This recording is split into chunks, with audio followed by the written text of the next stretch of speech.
Hello and welcome to 10 Lessons It Took Me 50 Years to Learn, where we dispense wisdom, not just information or mere facts, but we dispense wisdom to an international audience of rising leaders. My name is Robert Hossery and I'm your host today.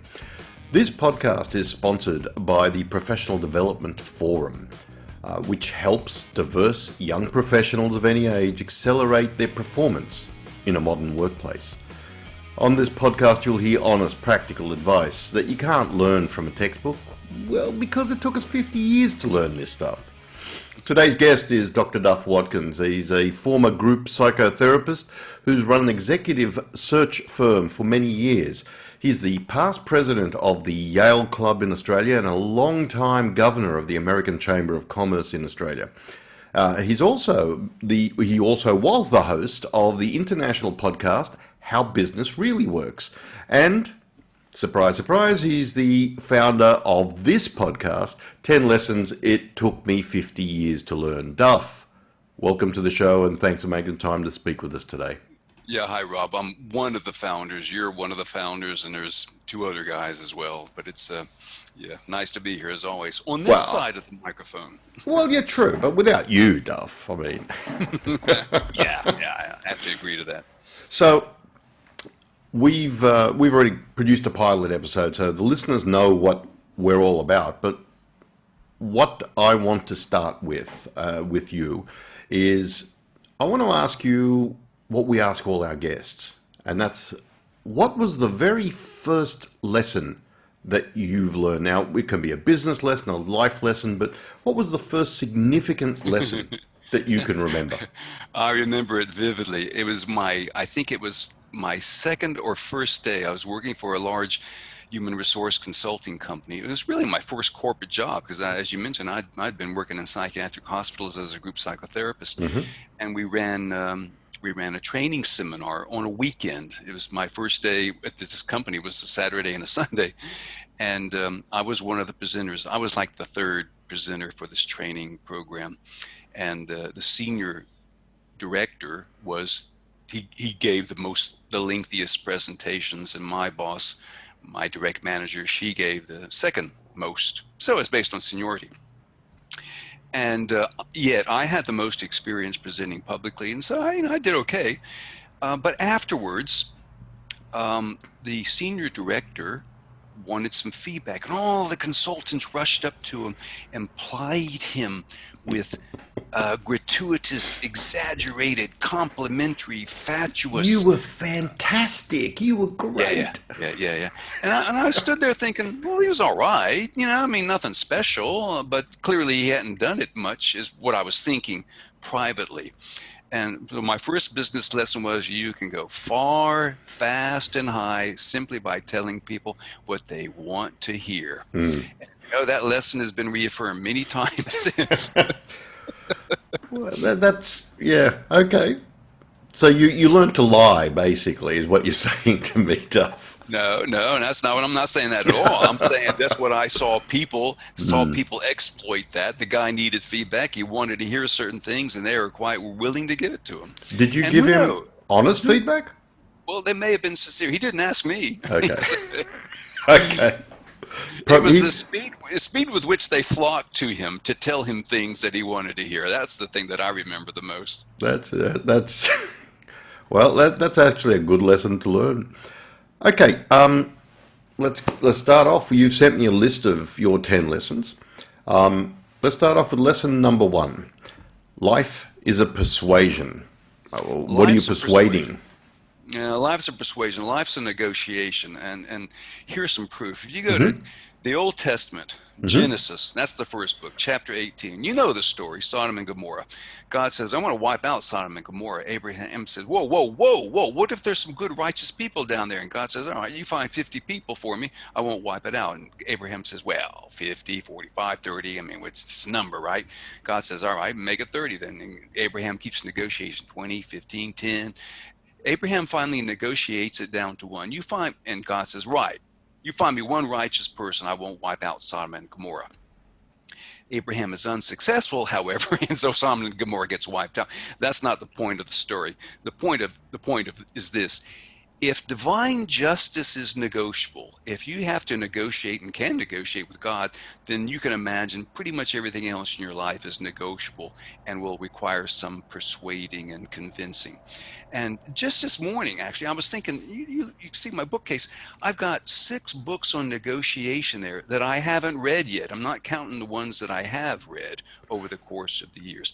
That's how important negotiating is, and not just business, but in life. So being able to negotiate adequately, clearly, that's a very important skill. And I remember at university, I had to lobby my professors to get the grades that I thought I deserved. For example, I learned pretty quickly that, well, no, in my 4th year, I learned just because a professor gives you a B plus doesn't mean it's not worthy of being an A. Now, I want to say I was not persuasive on every occasion, but sometimes when my negotiation of this week transformed into a result a week or a month later. So it's really about understanding the nature and limitations of authority. So I say ingest, accept authoritative decrees critically, which leads me to a joke. All my life I've struggled, fought against authority, and now I am one. Yes. So it's sort of ironic. Well, what do you mean by that last statement? Which one? About being an authority? No, no. Being critical.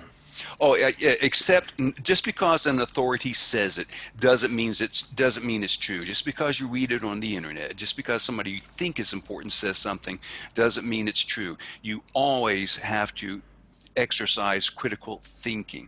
So many so-called experts, and there's heaps of evidence about this, so many so-called experts are simply in error, or in fact, that's the name of a book that I can refer to. It's called Wrong. And it's not that experts are lying to you, not that they're deceiving to you. It's just that you're just as human as you are, and we're all prone to confirmation biases and looking for evidence that we want to. Oh, without a doubt. We absolutely, without a doubt.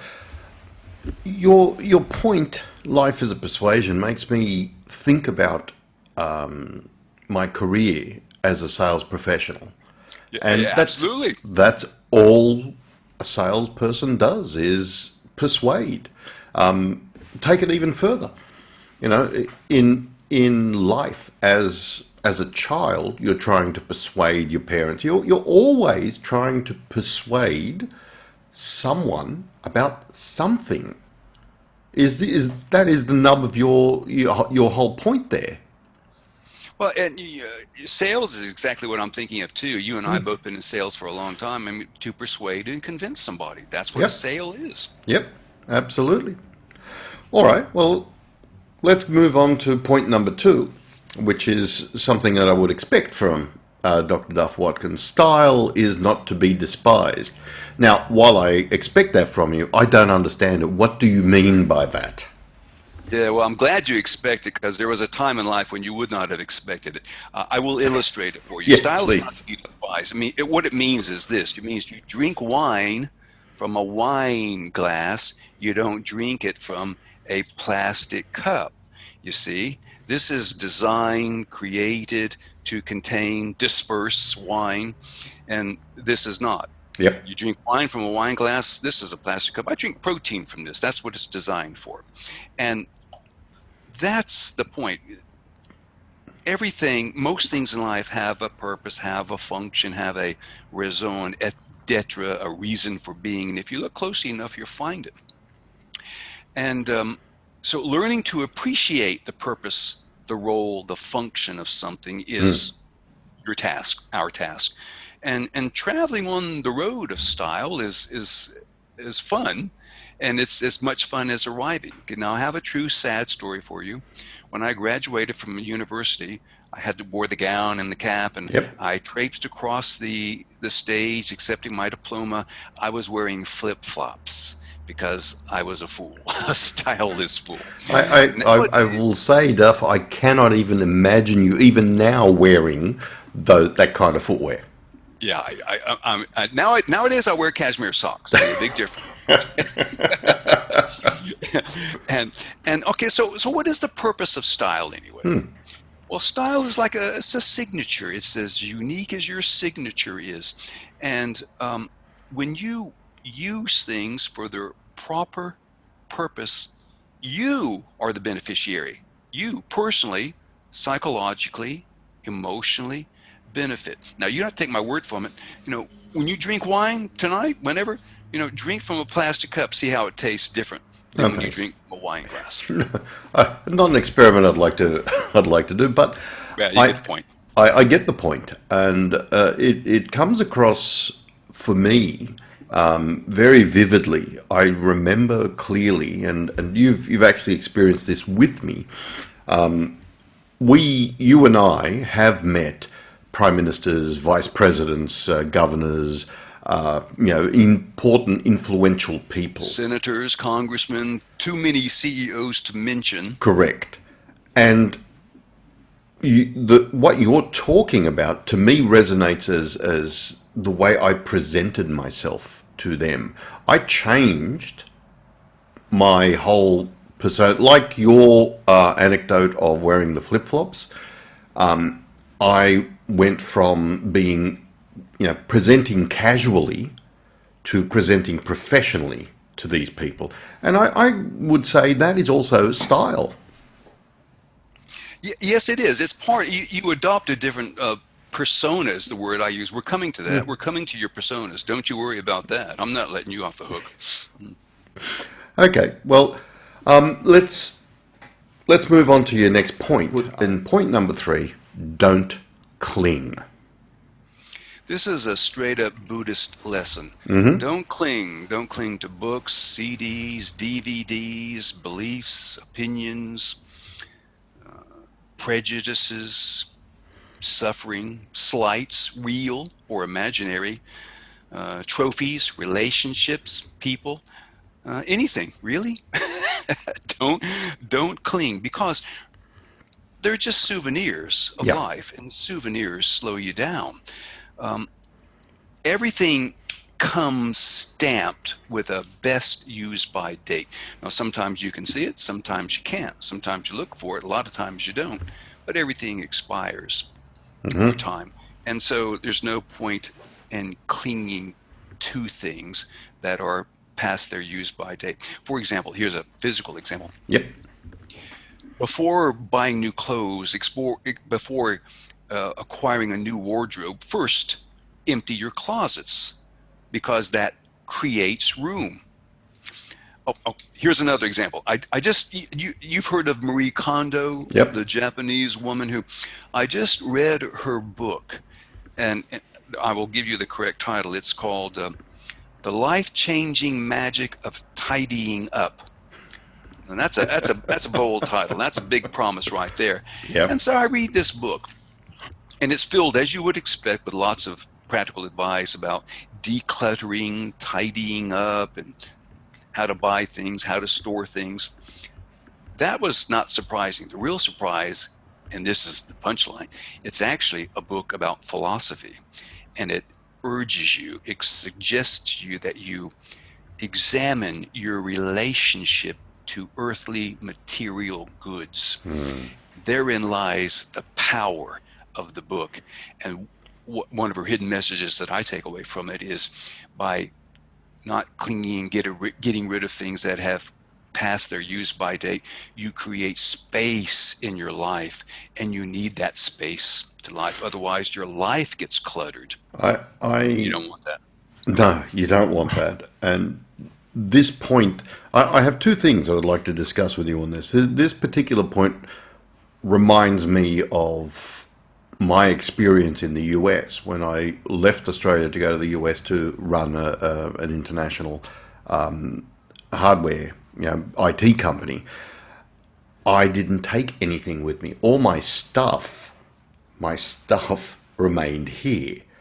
And I went over there basically with, just a few suits and some clothes. And I didn't accumulate any stuff while I was there. And I didn't miss it. That's what surprised me.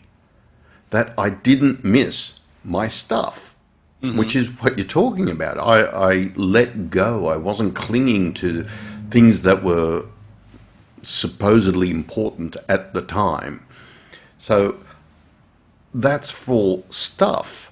But you mentioned something else, which is not Well, stuff. what you're describing, though, is what we all learn sooner or later, is that stuff is ephemeral. Yeah, I mean, when you travel, overseas, it's this is an ongoing process, and it is an ongoing process. You learn you don't need as much as you think you do. no.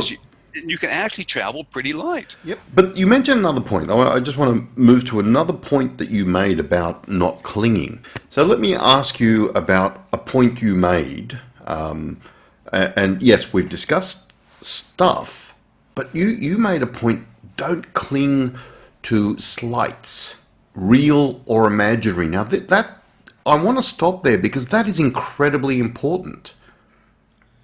Yeah, I mean, you think about how often you have been slighted in life, and how many times of those were imaginary, and and really, when you examine it, it was really not the other person being hostile or rude or dismissive, but you being precious That's right. about it. Well, okay, And I'm talking about me, maybe not you. I'm not about me. you're talking about all of this stuff and carrying a grudge. Yeah, just carrying it around, just clinging to it way too long. When Yeah. that also has use by dates on it. And but the thing that I think is most important about it is opinions and. Okay, time for a joke. I went on this opinion diet. Did I tell you about this? And I was foregoing all of my fixed and favorite opinions, and all my friends were very complimentary because it reduced the size of my fat head. Yeah, it did. So try it. But it's, I mean, you joke, but it is serious. If you can learn to let go of, not let go, but not cling to these slights, not let them fester, you become clear. As you said, you become clear-headed. You can do more. Yeah, you're clear-headed because it creates space inside your mind. Yeah. And you think of all the. Okay, you're married, I'm married. You think of all the dumbass things that, she said to you and you said to her. I mean, if those were etched in stone instead of sand, where would we be? Very true. Very true. And I think maybe we should move on. Single is the answer. That's where we'd be. I think maybe we should move on before we are single, Duff. Okay. No, that not to cling. Excellent point. And it's a piece of wisdom that you really don't understand when you're younger, when you're just starting out. Well, you're accumulating, you're acquiring, and there's a certain stage in life for that, of course, but accumulating and acquiring for how long? Yeah. That's the thing, because what you discovered in the U.S., it's all ephemeral. Yeah. It's all ephemeral, transient. All right. The next point that you've got, I'm finding it a little difficult to understand this, so that's why I'm really glad that you're here to explain it. Most people can't support themselves emotionally, let alone you. Yeah, that sounds kind of heavy. Yeah. It is. As you know, I used to work in psychiatric hospitals running psychotherapy groups.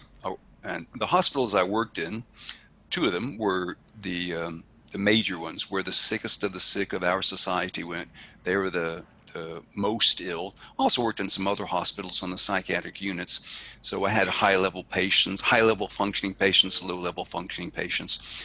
And being a psychotherapist, it's a bit like being a plumber. You serve an apprenticeship, you work your way, you start at zero and you work your way up, and you're also in therapy yourself. That is, part of my training was to be in therapy as the patient, both in a group and individually. And as you know, I did my doctorate in group psychotherapy while I was working as a group psychotherapist. So all that's a big preface for saying I've had a bit of exposure and a bit of experience to people and their psychological needs. And I deduced that most people are so flat out busy, occupied, trying to get their own psychological interpersonal needs met, that they simply become less aware of yours. And that is to say, people are so busy trying to support themselves emotionally, psychologically, spiritually, that they just don't have the time, the capacity, the energy, or maybe even the desire. Or even if they do have the desire to support you, there's only so much they can do.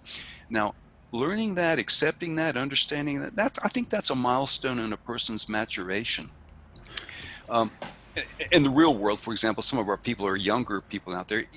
When you enter the workforce, it's a business, it's a company, it's a corporation, it's a job. And a lot of young people seem to expect a certain amount of emotional support from a company, and the company is simply not built to provide that support, and it's not part of the manager's job description, and doesn't matter how good the boss is. And I mean, you kind of laugh because we know this, but we weren't born knowing this. We experienced it. I'm guessing you learned it the hard way pretty much as I did. They had a certain tolerance for my individuality up to a certain point. Absolutely. At which point they were no longer interested in me as an individual. Well, you and I have both been to use a vernacular, bosses, and We've both been fired too, which is more to the point. but we both fired people. Yeah, for this type of stuff, because they almost broke two of your lessons here. One is they required the emotional support, and two, they hung onto what their perceived slight was when they didn't receive it, and so they just got worse and worse and worse. And as I say, it is a psychological milestone that people pass. That when they need to. I suppose you could say it's about learning the lesson of responsibility for myself. Now, I don't want to sound like one of those American gurus, it's all up to you, and all blah, blah, blah, blah, blah, because so much in this world, so much in this life happens that is completely, utterly beyond your control. A lot of things will happen to you in life that you got nothing to do with. I mean, you could get fired tomorrow because somebody in London made a decision to close down the operation where you are. And, I've seen it happen. I've been in the boardrooms where it happens. And it has nothing to do with you, and it's foolish to think that it does, and it's just wrong. However, you still have the responsibility of dealing with that, of processing it, of reacting to it, and you have a heap of choice there. So you're still responsible for your reaction to what happens to you, even if you're not responsible wholly for what happens to you. I get that. Let me ask you for a bit of clarification. You and I understand this, but I want to make sure that it is crystal clear. What do you mean by support? What is that word means a lot of things to a lot of different people. But in this instance, what do you mean by most people can't support themselves emotionally, let alone you? Yeah, that's probably the right question. So let's see if I can clarify. What support comes in the form of a kind word, an understanding boss, a sympathetic ear, a tolerance for an acceptance of your certain neediness, and correct me if I'm wrong, but major multinational companies are not designed to accommodate that. They're pretty much, what have you done for me lately? And by the way, what's your sales budget look like? And so, are you on target or not? I mean, I laugh because it's so true. It's true. I mean, But today's management gurus are telling you that the empathetic leadership style is the way to go. Yeah, and it's true. I mean, and I would agree with that. But we'll see. We'll see how the research goes. I mean, all I know is that. I look at the military, or I look at sports teams, and I look at, it takes rigor to be extremely successful. Rigor and luck and discipline. It takes a lot of things, and being soft ain't one of them. I guess that's what I want to sometimes younger people are called derisively snowflakes because they go to work and they're so precious. Now that's probably a mischaracterization, but you do hear it, and and sometimes they simply haven't experienced enough vicissitudes in life or in the business world to, and so they're surprised they're surprised when the boss is demanding or insists that Oh, they do their job. look, I've experienced that. I went. I would like to consider myself an empathetic and modern day leader. I'd like to consider myself as a type of leader who will help the people I work with achieve their goals and expand themselves. And I have had the experience where I've gone out of my way and protected, someone I worked with, only to have that person turn on me because they didn't like the way I insisted, as you said, for her to do a job. You know, the result was not good enough. It was not up to scratch. Not after the years that we've been working together. That's not the standard. It needs to be this standard. They took it personally. And that decried to me a low level of emotional intelligence. That person was young, I'm guessing. Well, yeah, that person was young. And Well, of didn't. course, it can happen to anybody at any age, but that's right. I mean, insisting that it's personal, insisting that it's just another form of saying it's about me, it's about me. And of course, Exactly. it's not about you. I would have said to that person, I would have said, you need to keep your agreement, and the agreement is the employment contract. It Yep. really is. Yeah, it's true, but that is a betrayal of the relationship. That's not this point, and it's not this podcast. So let's move on. Good, because I disagree, but Okay, okay. okay, all right. Point number 5, and this is actually a very very deep bit of wisdom in my mind, and I like the way you've phrased it. Husband your attention. So can you explain to our audience exactly what you mean by that? Husband your attention. I know you make fun of that word, husband. I'm No, no, not no, no. anymore. You have made it very clear to me, Duff. You have made it Yeah, very clear privately. to Well, let me. me make it clear to you one more time because I know what it's like for you. Okay, Yep. to husband is a verb. It means to Mm-hmm. use your resources prudently or economically. Yep. So, and attention is a perishable resource. It requires replenishment because you deplete it. Think of it like money. Once you spend your money, it's gone.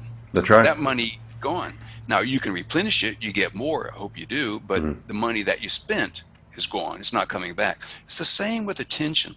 So you want to avoid frittering it away. You want to guard it. You want to invest it wisely because how you marshal your attention, how you spend it is a testament to your intelligence.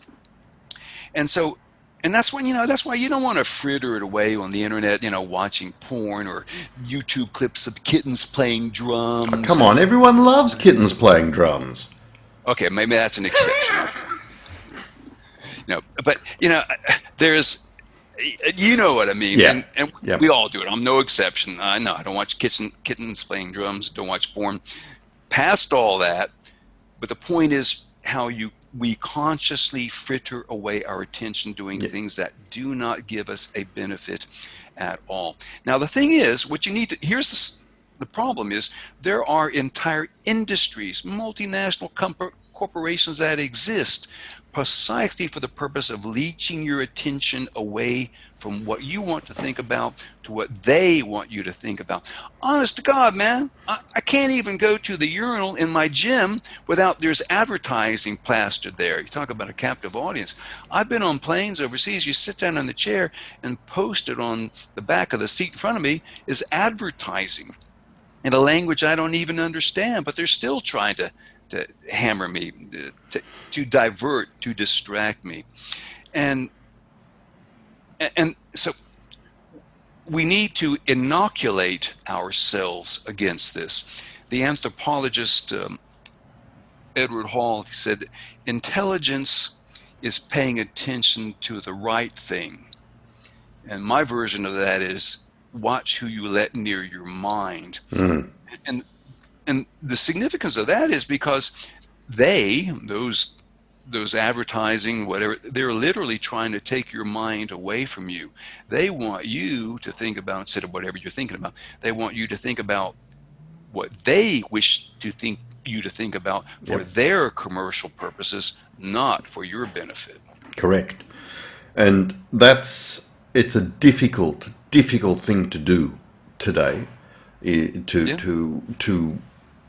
focus, or not be distracted, not have your attention taken, because everything, as you've pointed out, everything is in today's society is designed to do that. From electronic billboards on the road as you drive, or or on the train as you go by. And isn't that unsafe? Electronic billboards on a highway. I mean, Yep. I first saw that in Sydney a couple of years ago, and I thought, this is crazy. I Yep. mean, that's all we need is a distraction on a highway, major But don't highway. text and drive. Yeah, yeah, good point. Yeah. But everything, and the myriad of apps on your phone that all of a sudden decide to wake up and go ding, and then you have to look at it. The fear of missing out, the fear of not knowing, all of these are real issues. So I couldn't stress enough the husband your attention lesson is a vitally important thing for people to learn.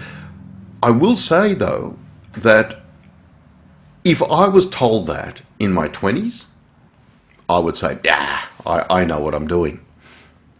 But, had I actually been told that and followed it in my 20s, then I might be a hell of a lot more successful than I am today. Well, it's a lesson that everybody learns. But it takes them a long time to learn it, Duff. That's the whole point of this podcast. That's right. That's right. That's why they're listening to this podcast. Yep. Well, you, I think the point is for you to decide, you, me, everybody, our listeners, decide what you want to attend Yep. to. And whatever you decide is fine, certainly fine by me, including kittens playing drums. But the thing is, I'll give you an example of, now you just made me think of this. According to the research by famous psychologist Csikszentmihalyi, do you know what the number one leisure activity in the world is? No, I don't. Watching television. Still? Today? Yeah. Well, yeah, it was when this research came out. But now, here's the second question. You know what the number one least or most dissatisfying leisure activity is? No. Watching television. So, so you see the bind that we put ourselves in. Have you ever caught yourself watching television or watching a show and think, no, this is stupid. What am I wasting my time? Many And times. yeah, and you sit there and you watch it, or it could be a movie, or it could be, and you think, and then it finishes finally, and you're relieved, and then you wonder, why did I sit there and watch that? Yeah. Why did I Yeah. squander my? But here's the thing. I did do that, and I'm not going to tell you what I was watching, but I did do that, and it was god awful. And then my children say to me, "Why the hell did you do that?" And I had no answer. There is, right? There is actually. It reminds me of a quotation from the Dalai Lama, but we're coming to that, so I'm going to hold that in reserve. Okay, well, lesson number 6. Every person is a foreign country. What do you mean by that, Duff? Well, people differ. Have you noticed? So, But they're not countries, Duff. They're people. yeah, well, you travel around the world. They speak English in Alaska, Australia, America, South Africa, Singapore, New Zealand, Nova Scotia. You can go to a lot of places around the world, and English is the native language. You can go to a lot of places, and a lot of people speak English quite fluently. It's even if it's not their native language. And what you realize, though, is that those people are very different from you. They experience the world very differently than you. Speak the same language, but they see the world very differently than you. And in that sense, every person is a foreign country. Now, The reason you visit foreign countries is precisely because it's different. The reason you associate with different people than you is precisely because they're different than you. That creates the novelty and the stimulation. And oddly enough, this fact is frequently forgotten. I suppose you know somebody who's been to a foreign country and complained because it wasn't like just where they came from back home. And you think, well, what are you doing here, man? It's like, it's a different country. It's supposed to be different here. Does that clarify? So my understanding is that we should all understand, and I'm not going to use the word tolerate because that's not what you're saying. We should all embrace the fact that we have this diversity of people that we know within our circles, and we should embrace that, and we should learn from them, and we should get more involved in that diversity within our circles. No, not even close. See, I'm speaking English and you didn't understand a word. So what I'm actually saying is accept the fact that, when you go to a different country, they do things differently there, right? And so when you go to another person, they do things differently there. I'll give you two examples. You know my wife. My wife is Brazilian. My wife is from Brazil. My wife speaks, her native language is Portuguese. She speaks English. But she was raised in a military dictatorship in Brazil when she was a child. And her view and experience of the world is different than mine.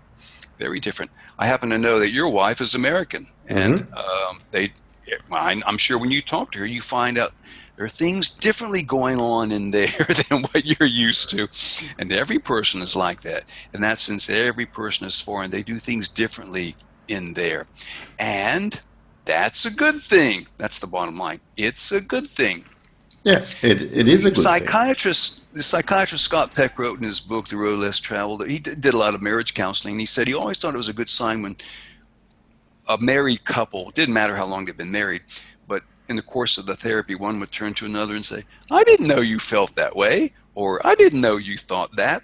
And Dr. Peck thought it was great because that meant there was still novelty in the relationship. They were still experiencing new things about each other. And that's the point. The point is the discovery. The joy comes in the discovery. You go to foreign countries and you discover how things are different there, and that creates the sense of enjoyment within us.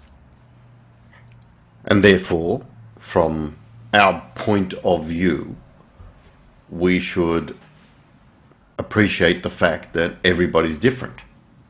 Well, just accept that they do things differently over there or in a relationship. Well, you say you use the word accept.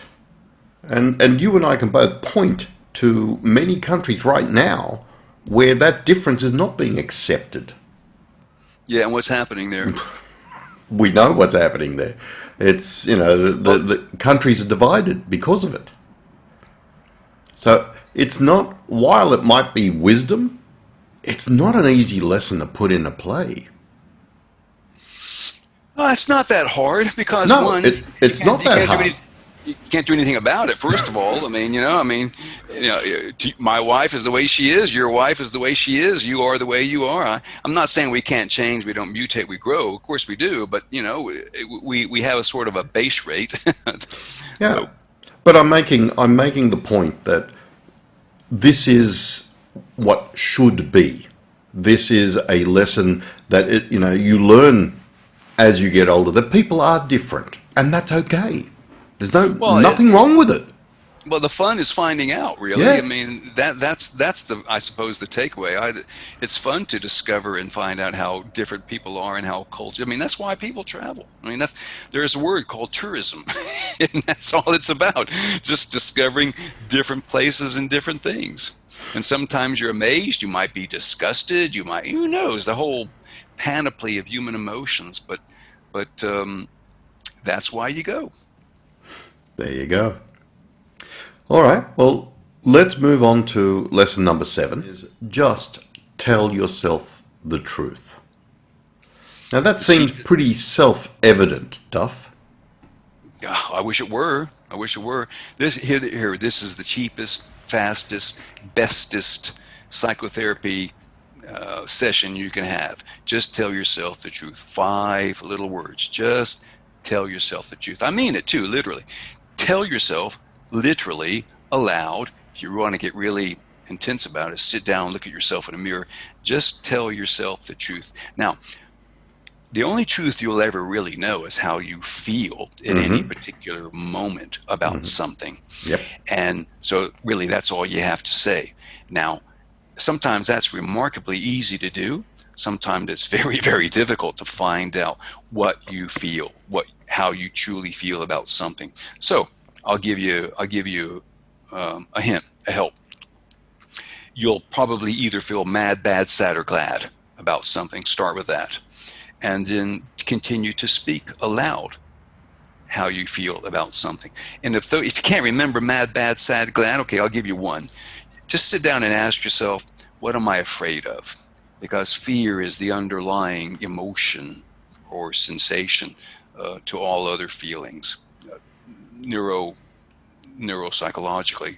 So that will cut to the chase. And this will clarify things for you. This will clarify how you really feel, and it will lead to what you need to do, what you want to do, what is the appropriate thing to do. And that's really all you need. And if it's that simple, why is it so difficult to do? Just telling yourself the truth, those 5 little words, it's the antidote to self-deception. But a lot of people prefer self-deception. Mm. I mean, there's a Nigerian proverb that I remember as a kid. The truth is very bitter. Many cannot eat it. Or I'd say, it might be an acquired taste. I mean, nobody likes to admit that they're a dickhead, especially when they are. Well, this is I mean, true.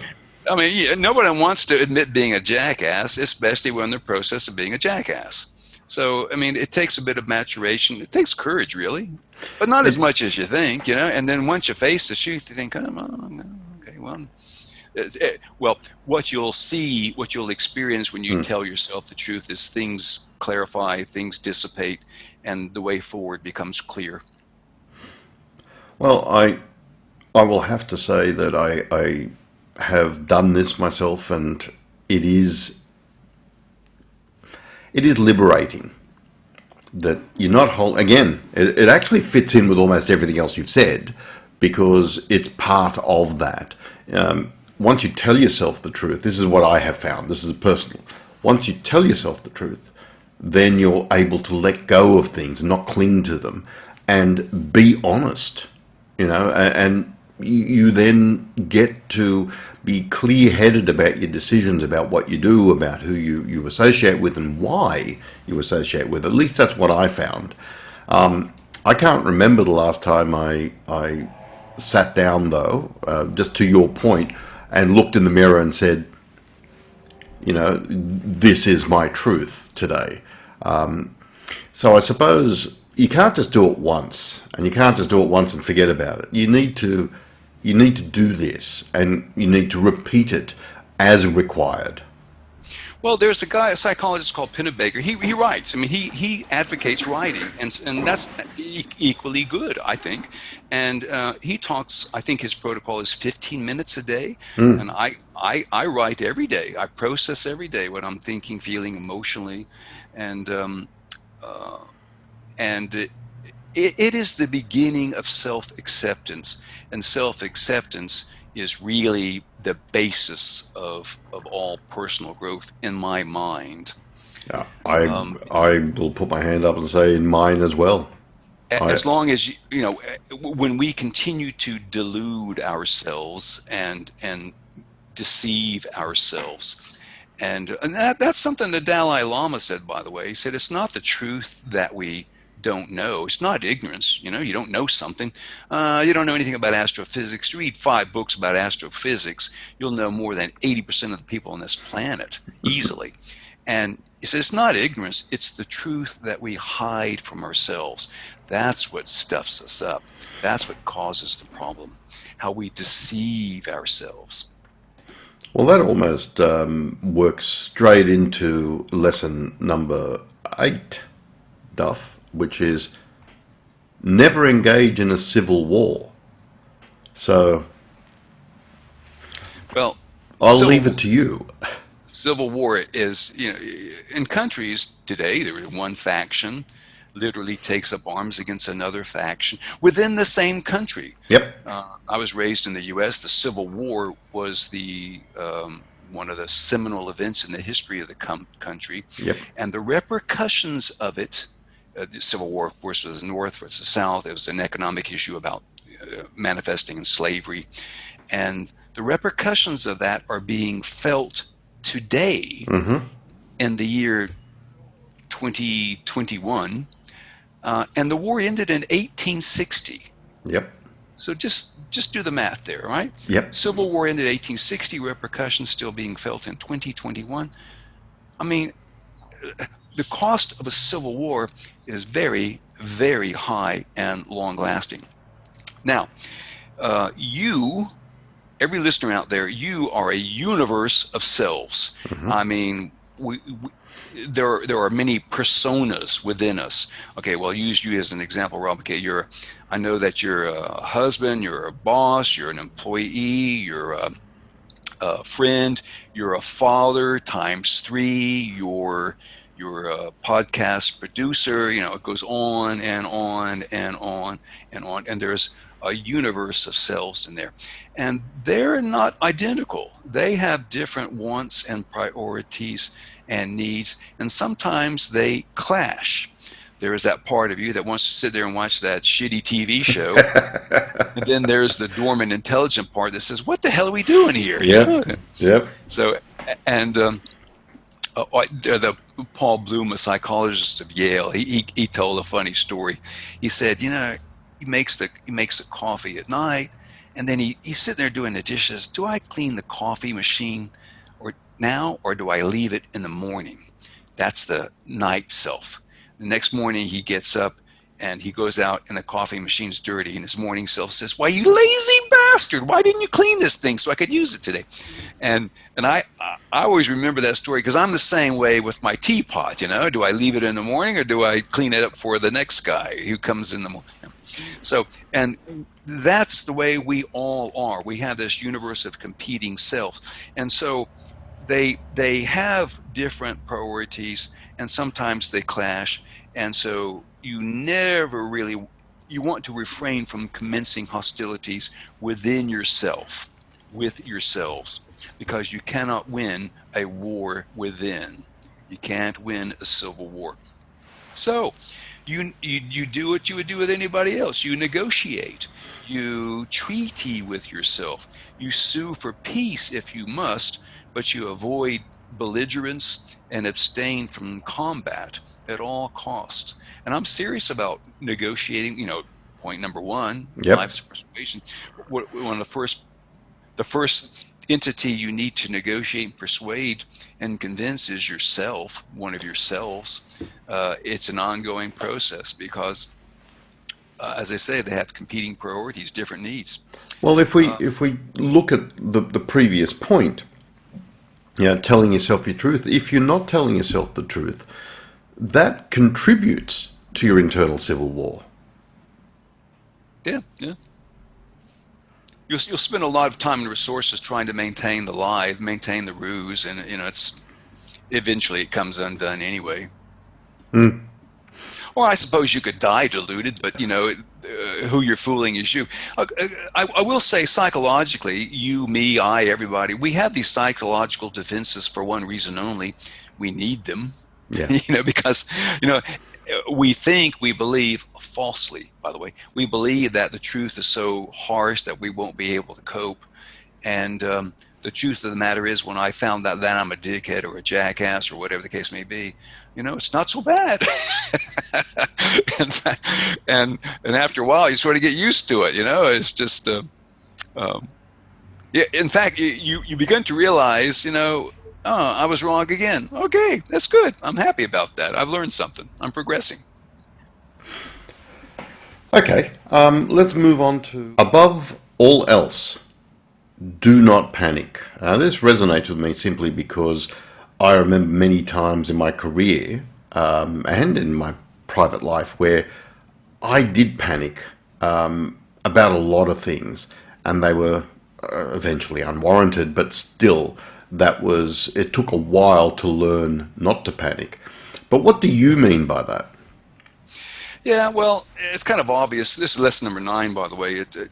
Panic never helps. It often harms, and it's seldom warranted. Just as you're saying. Now, of course, we're all human. We all have the same thoughts, feelings, emotions. We Yep. all pretty much the same, and so we do get anxious. Of course, we get agitated.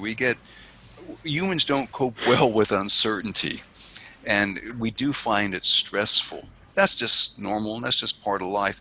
But panic is when your attention narrows, it constrains you, you literally freeze, Mhm. and that's never helpful. And it usually is because you're misunderstanding, you're misinterpreting what's going on. Um, but let's say you're in a very dangerous situation. I'm thinking the way they train Commandos and Navy SEALs, and they really put them in some stressful situations. And of course, the natural tendency is to, they take you down, you're underwater, they take you down, 50 meters, they handcuff you, then they cut your air hose. Well, they do stuff like that to those guys. And those guys, they have to learn how to handle the stress of it and cope effectively and efficiently. And but they do not panic, because panic's not going to help. So hopefully we won't have stressful situations like that. But basically, sooner or later, everybody learns panic doesn't help, so avoid it when. It's easier said than done, especially when you've never been in that situation. And I've as I said, been there several times in my career where I would sit in my office, head in hands, unable to operate, unable to think, unable to panic, to do anything, because it was overwhelming and I panicked. And it took that to learn how to get over it.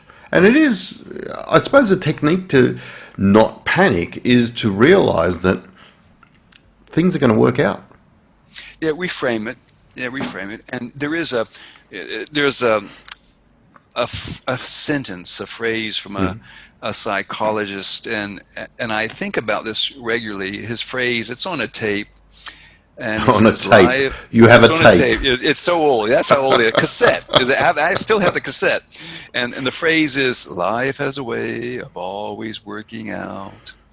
And if you think about it, Yeah. in retrospect, you review your life and you say, "That's true. It pretty much worked out." Yeah. And I can just give you so many examples, personal examples in my life where, disaster is impending, but life has a way of always working out. I'm still here, and all the doom that I thought was going to befall me didn't happen. And it's just like getting fired. I mean, that's a big shock to a person's ego. It Yep. can be. But life has a way of always working out.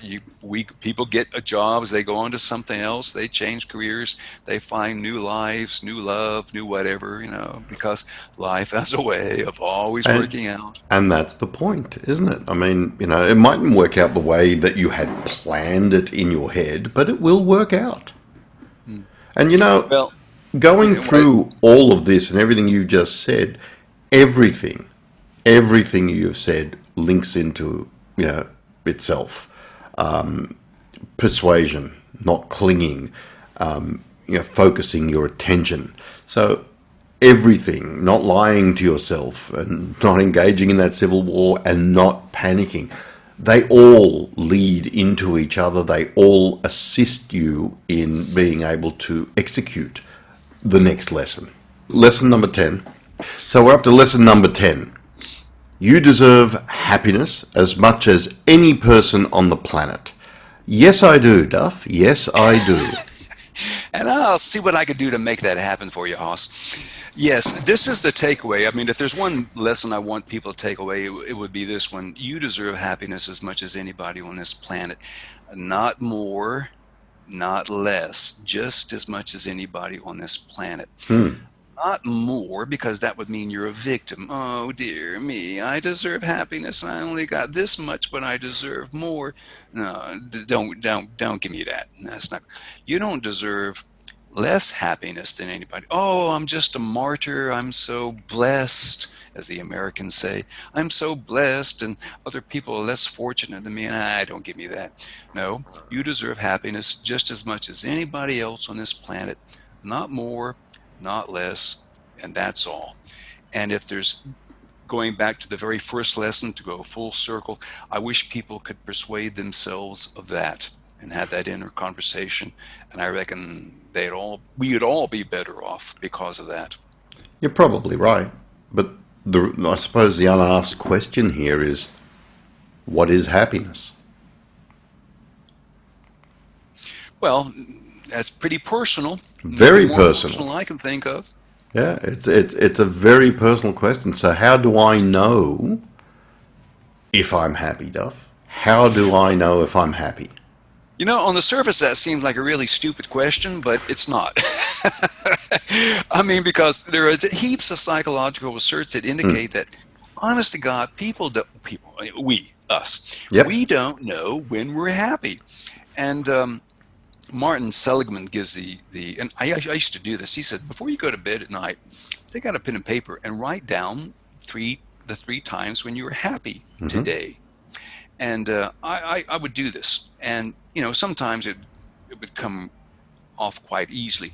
Now the point is, when you felt happy physiologically in your gut. And other times I would sit there thinking, God, something good must have happened today. But it's not what you thought made you happy. It's not what you wanted to make you happy. It's not what you believed made you happy. It's what you felt that made you happy. And so there were, I might write business success. Now I'd scratch through that. I didn't really feel anything about that. And the things that made me happy were, I went for a walk today and I saw a blue-tongued lizard. Now I can't explain that, why it made me feel good, but it did, and that's all there is to it. Identifying when you actually felt something good, and it can be minute, it can be big, it can be small, it can be personal, it can be public, it can be private, but actually cultivating that sense of appreciation is useful, because as you just said, Rob, I mean, humans are notoriously bad at assessing their own feeling states, and I know it sounds weird, but humans just don't know when they're happy, and that's unfortunate. That's very true. That is very true, and it is very unfortunate. Duff, we've come to the end of our time, but I have one last question for you. But before we get to that, thank you for these. I would advise any of our listeners to definitely listen to this podcast again, because there's a lot in what Duff has just said and shared with us, and you may have to listen to it twice to actually get the full impact. So, Duff, before we sign off, one last question we ask all of our guests. What have you unlearned recently? So something, a truth that you have held on to and now discovered that it was erroneous, or you've changed your mind, or you've gone in another direction. I'm continually amazed at how stupid I was 2 weeks ago. And, it is too many small things, but I think it occurred in 2000, several years ago, 2016. My new life motto became, don't be so sure, because so many things that I sort of took as ironclad, rock solid truths were not. And every day, a lot of psychological studies are being disproved. Sometimes they're being disproven, sometimes they're being shown not to be replicated or replicable. And so a lot of the basis of knowledge is being questioned. And I don't mean we're throwing it out. I mean it's being pioneered or rediscovered or being upgraded. Upgrade is probably the best way of putting it. And so I'm continually trying to upgrade my beliefs. And so, it's too many little things, because we don't have the time on the podcast to go over all the things that I learned that I was wrong about. But I'm so much less sure. Oh, I tell you what I have learned though. My new motto is don't be so sure. I now think in terms of Bayesian equations. That's a mathematical formula, that thinking in terms of probabilities about what could be true, what could be accurate. I give that a 50% chance of being correct, I think to myself, or that sounds like it might be 80% correct. And by the way, that's the first lesson I learned in statistics. If you hear a statistic that just doesn't sound right, doesn't seem plausible, doesn't seem possible, you're probably right. Probably isn't. And so, and they teach that in statistics courses. So, and that kind of goes back to what we were talking about, wasting time, frittering your time away on nonsense on the internet. And God, there's a lot of nonsense on the internet. But as we know, the internet is just a fantastic tool as well. So it's staying away from the dribble and spending your attention, trying to find out the things that matter to you. Well, it sounds like you found many things that you've got many things that you have unlearned over the course of your life. I'm still shedding beliefs. Okay, well, with that, I would like to thank you again, Duff, for your time. You've been listening to 10 Lessons It Took Me 50 Years to Learn. Our guest today was Dr. Duff Watkins. This episode was sponsored by the Professional Development Forum. PDF provides webinars, social media discussions, podcasts, parties, you name it, they'll provide it. And you can find them at professionaldevelopmentforum.org. And the best thing of all is it's free. It's all free. So if you enjoyed this podcast, remember to hit the subscribe button and so that you won't miss the next episode.